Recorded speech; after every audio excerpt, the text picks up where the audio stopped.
مفتی طارق مسعود speeches کو subscribe کریں۔ یہ میں اتنی لمبی چوڑی تفصیل آپ کے سامنے کیوں بیان کر رہا ہوں؟ آکسیجن کے بارے میں رپورٹ پیش کرنے کے لیے نہیں، کھانے خربوزے تربوز کے فضائل بیان کرنے کے لیے نہیں۔ ایک دعویٰ میں نے کیا تھا کہ جو چیز ہمارے لیے بہت ضروری ہوتی ہے اللہ نے اس کے حصول کو ہمارے لیے بہت آسان کر دیا۔ اب مجھے ایک بات بتاؤ، قرآن یہ کہتا ہے کہ تمہارے لیے آکسیجن سے بھی زیادہ، پانی سے بھی زیادہ، کھانے سے بھی زیادہ، گھر سے بھی زیادہ، بیوی بچوں سے بھی زیادہ، صحت سے بھی زیادہ ضروری ہے میرا تعارف اور دین پر چلنا اور اسلام کو فالو کرنا۔ تو آپ بتاؤ یہ ظلم نہیں ہوگا کہ جو سب سے زیادہ ضروری میرے اور آپ کے لیے ہو اس کے سمجھنے کو اللہ نے مشکل بنا دیا ہو؟ یہ ہو سکتا ہے؟ اللہ کہہ رہے وَمَن يَبْتَغِي غَيْرَ الْإِسْلَامِ دِينًا فَلَن يُقْبَلَ مِنْهُ، جو دنیا میں اسلام کے علاوہ کسی اور مذہب کو فالو کرے گا برباد ہے، تباہ ہو گیا۔ وَهُوَ فِي الْآخِرَةِ مِنَ الْخَاسِرِينَ، جہنم میں جائے گا وہ۔ دعویٰ کتنا بڑا ہے نا اللہ تعالیٰ کا۔ بھائی جو پانی جس کو نہیں ملا وہ برباد ہو گیا کہ نہیں ہو گیا؟ کیا خیال ہے؟ جس کو روٹی نہیں ملی برباد ہو گیا کہ نہیں ہو گیا؟ جس کو آکسیجن نہیں ملی برباد ہو گیا نا؟ لیکن اللہ کہہ رہے ہیں جس کو جو اسلام کے علاوہ کسی اور مذہب کو فالو کرے یا سرے سے کسی مذہب کو ہی فالو نہیں کرتا وہ کیا ہو گیا؟ برباد۔ اور قرآن آخرت کی بربادی کو دنیا سے بڑی بربادی مانتا ہے، کیونکہ دنیا میں اینڈ سب کا بربادی ہے۔ آپ کو پانی ملتا رہے تو بھی مرو گے آپ ایک دن، آپ کو کھانا ملتا رہے پھر بھی مرو گے، آکسیجن ملتی رہی، جتنے مرے ہیں ان کو آکسیجن بھی مل رہی تھی، کھانا بھی مل رہا تھا، پانی بھی مل رہا تھا۔ دنیا میں تو ویسے ہی برباد، اس لیے قرآن کہتا ہے اصل بربادی کون سی ہے؟ آخرت کی۔ تو آخرت کی بربادی سے بچانے کے لیے اللہ نے ہمیں حکم دیا کہ کس مذہب کے پیچھے چلنا ہے؟ بولو اسلام۔ تو آپ مجھے ایک بات بتاؤ، پھر اس اسلام کو سمجھنا اللہ نے اگر مشکل بنا دیا ہو جبکہ وہ ضروری پانی سے زیادہ ہو تو پھر یہ تو اللہ کا ظالم ہونا لازم آئے گا کہ نہیں آئے گا؟ بولتے کیوں نہیں بھائی؟ اس لیے اللہ نے اسلام کی حقانیت، اسلام کو سمجھنا کہ تمہیں یہ سمجھ میں آ جائے کہ یہ برحق مذہب ہے، دنیا کا سب سے آسان کام اللہ نے یہ رکھا ہے۔ اس پہ کوئی لمبے چوڑے مناظروں کی اور بحث کی ضرورت نہیں ہے، ضرورت ہی نہیں ہے۔ کیسے اتنا آسان؟ ہمیں کیسے یقین آئے کہ ہم ایک سچے مذہب کو فالو کرتے ہیں؟ بہت آسان، 2 اور 2 4 کی طرح 2 منٹ میں پتہ چل جائے گا بھائی۔ ہمیں بہت ساری چیزیں کمپیئر کر کے پتہ چل جاتی ہیں۔ دیکھو آپ کے پاس 2 آپشن ہے، کوئی تیسرا آپشن نہیں ہے۔ میں ایک آسان مثال سے بات سمجھاتا ہوں۔ ایک بہت بڑا پتھر رکھا ہوا تھا، آپ نے دیکھا کہ 2 بندے بیٹھے ہوئے ہیں اور پورا ہال چاروں طرف سے بند ہے، 2 بندے بیٹھے ہوئے ہیں، ایک بہت باریک سا اور ایک بہت موٹا تازہ طاقتور۔ آپ پانی پینے کے لیے گئے، واپس آئے تو دیکھا وہ پتھر کسی نے اٹھا کے باہر رکھ دیا ہے، اب نہ کرین آنے کی جگہ اندر ہے بھائی، نہ کوئی جادوگر بیٹھا ہوا ہے وہاں پہ۔ آپ یا تو اپنے آپ کے چماٹے مارو گے، بولو گے یار میں خواب تو نہیں دیکھ رہا، اتنا بڑا پتھر یہاں رکھا ہوا تھا اور اٹھا کے تھوڑی دیر میں کس نے کہاں کر دیا؟ باہر۔ اب یہ تو یقین ہے کہ ان دونوں میں سے کسی نے اٹھایا ہے۔ جو باریک سا ہے نا وہ آ کے کہتا ہے میں نے اٹھایا، یہ کریڈٹ کس کو جاتا ہے؟ بولے نا کیا ہو گیا؟ مجھے جاتا۔ اور ایک ہے موٹا تازہ، وہ کہتا ہے کس نے اٹھایا؟ میں نے اٹھایا۔ اب کوئی کہے کہ یہ فیصلہ کرنا کہ ان دونوں میں سے یہ پتھر کس نے اٹھایا اٹ از ٹو ڈیفیکلٹ، یہ بہت مشکل کام ہے، اس کے لیے بڑے بڑے ماہرین بلائے جائیں گے، ڈیبیٹ ہوگی، ٹاک شاک ہوگی، بڑے بڑے فلاسفر بیٹھیں گے، انویسٹیگیشن کی جو ٹیمیں ہوتی ہیں وہ آئیں گی، امریکہ اور جاپان سے ٹیمیں آ کے فیصلہ کریں گی کہ یہ پتھر اس نے اٹھایا یا اس نے اٹھایا۔ بڑی راکٹ سائنس چلے گی، یہ ناسا والوں سے رابطہ کرنا پڑے گا، یہ کلے آدمی کا کام بولو نہیں ہے، یہ میٹرک پاس کا کام نہیں ہے۔ تو یہ بے وقوفی کی بات ہوگی کہ نہیں ہوگی؟ ابے تمہارے پاس ان 2 کے علاوہ کوئی آپشن ہی نہیں ہے، کوئی کرین نہیں آئی، کوئی فرشتہ نہیں آیا، یا تو اس نے اٹھایا یا اس نے اٹھایا۔ یہ اتنا باریک اگر اس نے اٹھایا ہوتا تو آج اس کو اٹھا رہے ہوتے لوگ, اس کا جنازہ اٹھ رہا ہوتا. یہ ہمیں پتہ, یہ اتنا باریک, اتنا سا پتلا انسان یہ نہیں اٹھا سکتا بھائی. اگر بالفرض یہ اٹھا لیتا تو آج لوگ اس کو جنازے کی چارپائی پہ اٹھا رہے ہوتے, یہ نہیں اٹھا سکتا. بہت سی چیزیں کمپیئر کر کے پتہ چلتی ہیں. تیسرا کوئی آپشن ہے نہیں, تو بھائی یہ اسی نے اٹھایا ہے. سلوٹ سر, آپ کی طاقت کو سلام. ہم تو سمجھ رہے تھے کہ آپ نے خالی ڈولے شولے ویسے ہی بنائے ہوئے ہیں, آج ہمیں اندازہ ہوا آپ تو بہت پاورفل ہو. پھر اب کوئی اشکال کرے, نہیں بھائی اتنی طاقت بھی نہیں ہے, اتنا بڑا پتھر اٹھا لے. ہم کہیں بھائی ہر اشکال کا ہم جواب سوچتے رہیں گے بعد میں بیٹھ کے, لیکن ہمارے پاس کوئی آپشن اس کے علاوہ بولو ہے نہیں. اب جتنے بھی اعتراض ہوتے ہیں اس پہ ہم ڈیبیٹ کریں گے, بحث کریں گے, اس نے کیسے اٹھا لیا, لیکن اس کے مانے بغیر چارہ نہیں ہے کہ اس کے علاوہ کوئی اٹھا نہیں. بندے ہی دو تھے نا, اور کرین کا کوئی راستہ نہیں تھا, کوئی فرشتے کا گھسنے کا, فرشتے تو ہر جگہ چلے جاتے ہیں, تو بھائی اسی نے اٹھایا ہے. تو میرے بھائی ہمارے پاس نا 3 آپشن ہیں. ہم زندگی کن اصولوں پہ گزاریں, اس میں ہمارے پاس کتنے آپشن ہیں بولو؟ 3. یا تو ہم خدا کا انکار کر دیں, ایتھیسٹ بن جائیں, اور تمام مذاہب کو ہم سائڈ پہ لگا دیں, کوئی گاڈ نہیں ہے, معاذ اللہ کچھ بھی نہیں ہے. ہم اخپل طریقے سے زندگی گزاریں گے, ہم خود فیصلہ کریں گے صحیح کیا ہے اور غلط کیا. اس نظریے کے پیچھے آپ کو خدا کا انکار بولو, بولتے کیوں نہیں, کرنا پڑے گا. اور اگر آپ خدا کو مانتے ہو تو بھائی یہ بات سمجھ میں نہیں آتی, جس نے ساری کائنات بنا دی اور انسان کو ایسے ہی چھوڑ دیا, کوئی مقصد کے بغیر پیدا کیا, بس جو مرضی کرتے پھرو, تو پھر ہمیں کسی خدائی مذہب کو, دین کو ماننا پڑے گا کہ خدائی تعلیمات کس کے پاس ہیں. اس میں بہت سارے لوگ آ کے دعویٰ کریں. ہندو کہہ رہا ہے میرے پاس ہیں, میں ہوں جو بھگوان کی تعلیمات بتاتا ہوں. عیسائی کہے گا کس کے پاس ہیں بولو؟ میرے پاس. یہودی کہے گا کس کے پاس ہیں, بولتے کیوں نہیں آئی, میرے پاس. سکھ کہے گا کس کے پاس ہیں, میرے پاس. اسلام کہے گا کس کے پاس ہیں, میرے پاس.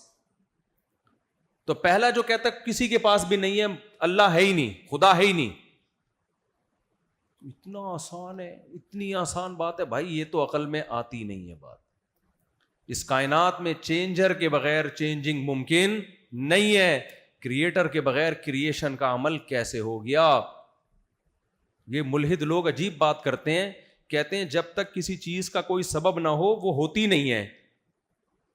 بات بالکل ٹھیک ہے, لیکن پھر ایک اتنا بڑا جھوٹ بولتے ہیں کہ کائنات خود بن گئی بغیر کسی سبب کے. یہ تو ایسے ہے بارش سے بھاگے پر نالے کے نیچے آ کے کھڑے ہو گئے. ایک آدمی بارش سے بھاگا بھیگنے سے بچنے کے لیے, کھڑا کہاں کے ہوا؟ پر نالے کا, برساتی نالا. اس نے کسی نے پوچھا یہاں کیوں کھڑا ہوا؟ کہہ رہا بارش بہت تیز ہو رہی ہے. تو ملحد لوگ جو ہے نا, ایتھیسٹ لوگ, وہ کہتے ہیں یار خدا اگر ہوتا تو ہر چیز اسباب سے کیوں جڑی ہوئی ہے, بغیر کسی لاجک کے کام ہو رہے ہوتے ہیں نا. بھائی میں نے پانی یوں اٹھاؤں گا, یوں لے کے جاؤں گا, یوں منہ میں ڈالوں گا, گریوٹی سے پانی نیچے اترے گا.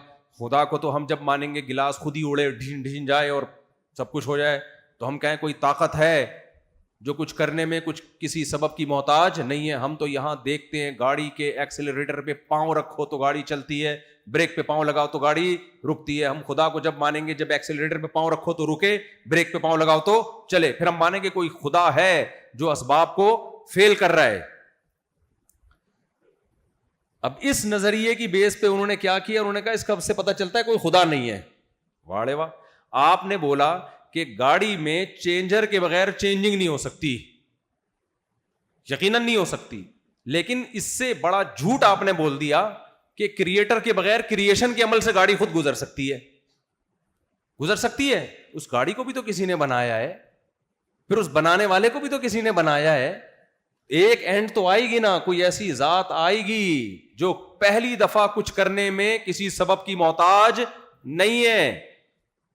انہوں نے کہا بگ بینگ تھیوری, دھماکہ ہوا, یہ ہوا, سیارے بنے, ڈھین سب کچھ بن گیا, غفار بھائی بن گئے, ستار بھائی بن گئے, کروڑوں کھربوں سال میں, بہت زبردست, ہم مانتے ہیں ایسا ہوا ہوگا. پہلی دفعہ جو دھماکہ ہوا ہے وہ میٹیریل کہاں سے آیا, وہ انرجی کہاں سے آئی, مادہ تھا یا انرجی تھی, وہ کہاں سے آ گئی اتنی زیادہ, اس کو کہتے ہیں وہ خود بخود ہو گیا. تو یہ اللاجیکل ہے, خود بخود ہو جانا، یہ لاجیکل ہے یا ان لاجیکل ہے؟ In logical. ایک طرف آپ لاجک کی بات کرتے ہو، چینجر کے بغیر چینجنگ نہیں ہو سکتی، دوسری طرف آپ اس سے بڑا جھوٹ بولتے ہو کہ پہلی دفعہ خود بخود ہو گیا تھا. تو ہم کہتے ہیں واقعی ہر کام لاجک سے ہوتا ہے، لیکن یہ لاجک بنائی کس نے؟ اللہ نے. اور وہ کچھ کرنے میں لاجک کا محتاج نہیں ہے. پہلی دفعہ اس نے کلمہ کن کی طاقت سے بنایا ہے. سمجھتے ہو کہ نہیں سمجھتے؟ تو خدا کے وجود کا انکار دنیا کی سب سے بڑی حماقت اور بے وقوفی. اس لیے اللہ کو سمجھنا سب سے آسان ہے. بھائی نہیں ہو سکتا خود بخود. خود بخود اللہ ہمیشہ سے ہے، کیونکہ وہ مادہ تھوڑی ہے، وہ مخلوق تھوڑی ہے کہ ہم اس کی بات کریں اس کو کس نے بنایا. وہ تو خدا ہے بھائی. فزکس کے لا خدا پہ تھوڑی اپلائی ہوتے ہیں، اس مادے پہ اپلائی ہوتے ہیں. یہ گلاس خود بخود اٹھ کے میرے منہ پہ نہیں آ سکتا. یہ فزکس کے بارے میں، خدا کے بارے میں نہیں ہے. خدا کے بارے میں تو سائنس کیا ہے؟ خاموش. وہ ہماری عقل سے بالاتر ہے. تو اب ہم دوسرے مذاہب کی طرف آتے ہیں. ہندو کو دیکھ لو، عیسائی کو دیکھ لو، یہودی کو دیکھ لو، اسلام کو دیکھ لو.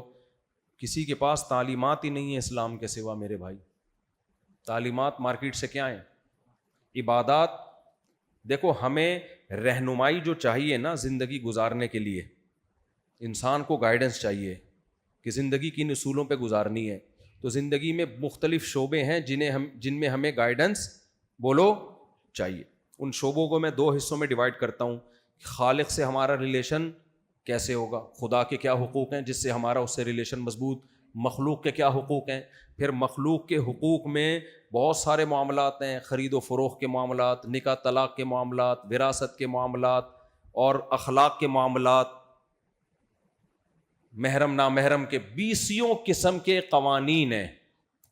غیر مسلموں کے پاس مذہب کے حوالے سے اس میں کوئی گائیڈنس نہیں. تو اللہ کا دین ایسا ہو سکتا ہے جو ہدایت ہی نہ دے رہا ہو؟ آپ آئے، آپ نے کہا کہ میں تمہیں بتاتا ہوں کہ زندگی کیسی گزاری جائے. ستار بھائی کہتے نہیں میں تمہیں بتاؤں گا زندگی کیسے گزارنی ہے، کیا اصول ضابطے کیا ہیں. وسیم بھائی نے کہا ابے چھوڑا ان سب کو، میں تمہیں بتاؤں گا کہ زندگی گزارنے کے اصول کیا ہیں. ہم نے پہلے ستار بھائی سے پوچھا آپ کے علاوہ کی بات کر رہا ہوں ستار بھائی. تو ستار بھائی کی جیب سے کچھ نکلا ہی نہیں. ہم کہتے ہیں بتاؤ بھائی خدا سے ریلیشن کے لیے کیا کرنا ہے، مخلوق سے ریلیشن کے لیے کیا کرنا ہے، تجارت کیسے کرنی ہے، نکاح طلاق کے کیا کام ہے. ان کی جیب سے جو پرچی نکلی اس میں صرف ہفتے کو اتوار میں کچھ چرچ جانے کا لکھا ہوا تھا اور کرسمس کے موقع پہ عید منانے کا لکھا ہوا تھا. باقی کچھ اس میں لکھا ہوا بولو تھا ہی نہیں. ہم نے کہا یہ کیا، یہ تو میں ویسے ہی کر لیتا. ہندو کے پاس سے جو پرچی نکلی اس پرچی میں جو ہمیں پوری زندگی گزارنے کے اصول اور آداب جو لکھے ہوئے تھے، خدا کی عبادت سے ہم شروع کرتے ہیں. مخلوق کے حکام میں بھی وہی جو جنرل نالج کے جو سبھی مانتے ہیں، اس کے لیے مذہب کی ضرورت ہی نہیں ہے. سچ بولو جھوٹ نہیں بولو، یہ 2-4 باتیں. خدائی حکام کیا ہے؟ خدائی حکام یہ ہے کہ فلاں مندر میں جانا ہے آپ نے، اور ایک بت ابھی نیا مارکیٹ، استغفر اللہ، کوئی بھگوان ہے جو اتنا مہنگا ہے وہ ابھی آیا ہے، اس کے بارے میں رپورٹ یہ ہے کہ اس کی عبادت کی جائے تو اولاد مل جاتی ہے. آدمی کہے گا یار یہ کیسا خدا ہے جو مجھے میرے ہاتھ سے بنائی ہوئی چیزوں کے سامنے جھکنے کا بولو حکم دے رہا ہے. یعنی ایسے ہو گیا جیسے ابا بادشاہ ہوں اور آپ شہزادے ہو، اور ابا آپ کو چپڑاسی لگا رہے ہوں کسی بیچارے بھنگی کے گھر پہ. آپ بولو گے یہ ابا کیسا ہے یار، میں شہزادہ ہوں. ابا مجھے اگر ابا نے کوئی چوکیدار بنانا تھا تو کسی دوسرے ملک کے بادشاہ کے کا چوکیدار بنا دیتا. بنایا بھی چوکیدار، اور بنا کس کا رہا ہے؟ کسی جمعدار کا. انسان تو سب سے افضل مخلوق ہے بھائی. خدا کہہ رہا ہے کہ جا کے یہ جو پتھر سے تم نے بنایا ہے، یہ یہاں جڑا ہوا ہے، اس کے سامنے جا کے جھکو، سجدہ کرو. خدا یہ کہہ سکتا ہے؟ کامن سینس کی بات ہے. یہ تو ہماری توہین ہے بھائی. الہم ارجل یمشون بہا، قرآن کہہ رہا ہے یہ جو بھگوان ہیں تمہارے جو پتھر کے بنے ہوئے، کیا ان کے پاؤں ہیں جن سے چل سکتے ہیں؟ ام لہم اعین یبصرون بہا، ان کی آنکھوں سے نظر آتا ہے ان کو؟ ہم تو پھر بھی چل سکتے ہیں، ہم ان سے زیادہ اچھے بھائی. اس سے بولو مانگ، ہم سے مانگ کیا؟ بت بولے گا میں 100 سال سے ادھر بیٹھا ہوا ہوں بھائی، بور ہو رہا ہوں، مجھے بھی کہیں لے کے جاؤ، ہم اٹھا کے اس کو لے جائیں گے. اس بت کو چاہیے ہم سے بولے کہ کوئی کام ہو تو ہمیں بتائے وہ. اس کو یہی کام ہے کہ یار بس کرو، بہت دن ہو گئے، میں بیٹھے بیٹھے کیا ہو گیا ہوں، مٹھائی میرے سامنے رکھتے ہو، شام کو اٹھا کے لے جاتے ہو، یہ نہیں چلے گا. وہ یہ بھی نہیں بول سکتا.